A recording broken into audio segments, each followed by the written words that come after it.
Mengenal diabetes. Apa sih diabetes? Diabetes itu terbagi atas 3. Ada diabetes tipe 1, diabetes tipe 2, diabetes tipe 3. Diabetes tipe 1, pasien-pasien yang mengalami diabetes tipe 1 pasti membutuhkan insulin. Karena memang pankreasnya hanya sedikit atau sama sekali tidak menghasilkan insulin, sehingga membutuhkan insulin dari luar. Diabetes tipe 2, biasanya pasien akan memulai pengobatan diabetes dengan antidiabetik oral seperti obat-obat golongan biguanida, seperti metformin atau sulfonylurea seperti glibenclamid dan yang lainnya.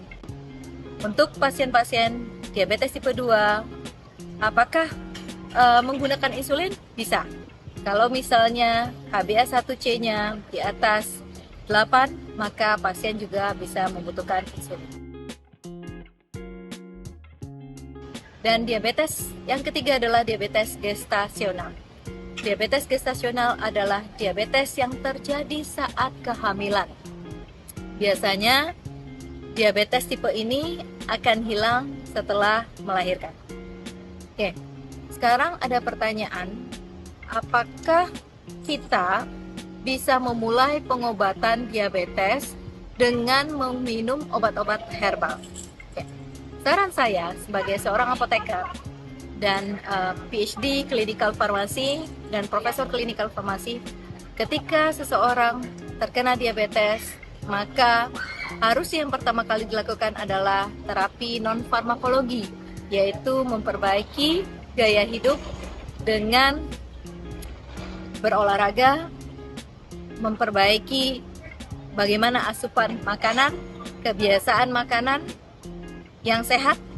Dan yang ketiga, jika memang HbA1c pasien selalu di atas normal, maka dokter akan menganjurkan untuk memulai obat diabetes. Kenapa?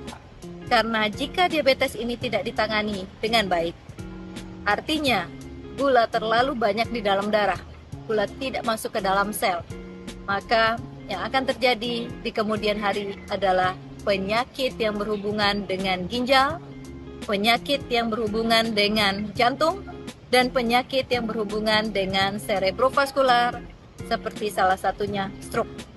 Untuk menghindari komplikasi-komplikasi ini, maka perlu segera mungkin atau sedini mungkin ketika HbA1c memang tidak turun, harus meminum obat diabetes yang dianjurkan oleh dokter.